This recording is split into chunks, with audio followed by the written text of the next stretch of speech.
আপনি কি কখনো ভেবে দেখেছেন একটা ব্যবসা শুরু করতে, বড় করতে সবচেয়ে দরকারি জিনিসটা কি? আইডিয়া, পরিশ্রম, সময় সবই দরকার, কিন্তু একটা জিনিস ছাড়া কিছুই সম্ভব না, আর সেটা হলো পুঁজি, ক্যাপিটাল। এই শিক্ষামূলক আলোচনায় আমি বাদল বিডি লার্নিংয়ে আপনাদের স্বাগত। যারা চ্যানেলটি নতুন দেখছেন এবং যারা এখনও পর্যন্ত সাবস্ক্রাইব, ফলো করেননি অবশ্যই করবেন, এবং ভিডিও ভালো লাগলে লাইক এবং শেয়ার করতে ভুলবেন না। আজ আলোচনা করা যাক কেন ব্যবসায়ে পুঁজি একটা গুরুত্বপূর্ণ, আর পুঁজির অভাব কিভাবে একটা ভালো আইডিয়াকেও থামিয়ে দিতে পারে। আসুন প্রথমে জানা যাক পুঁজির প্রকৃত অর্থ কী। পুঁজি মানে হলো ব্যবসা চালানোর জন্য প্রয়োজনীয় অর্থ বা সম্পদ। এটা হতে পারে টাকা, মেশিন, জমি, গাড়ি, এমনকি আপনার সময়ও একটা পুঁজি। চলুন দেখি পুঁজি কোথায় কোথায় দরকার।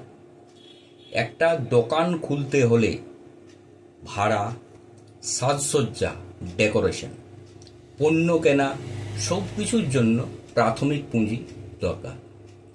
চলমান খরচের জন্য কর্মচারীর বেতন, কাঁচামাল কেনা, ইলেকট্রিসিটি বিল, এগুলোর জন্য নিয়মিত পুঁজি প্রয়োজন। বিস্তার করার জন্য, অর্থাৎ ব্যবসা বাড়াতে চাইলে, নতুন শাখা, নতুন পণ্য, মার্কেটিং, সব কিছুর জন্য বাড়তি পুঁজি লাগে। এবারে আসি পুঁজি না থাকলে কি হতে পারে। পুঁজির অভাবে অনেক অনেক ভালো আইডিয়াও মাঝপথে থেমে যেতে পারে। ধরুন একটি কফি হাউস, কফি শপ খুললেন। শুরুতে গ্রাহক আসছে, কিন্তু কফি মেশিন নষ্ট হয়ে গেল। নতুন মেশিন কেনার টাকা নেই, ফলে দোকান বন্ধ। তাই পুঁজির সমস্যার সমাধান খোঁজা দরকার।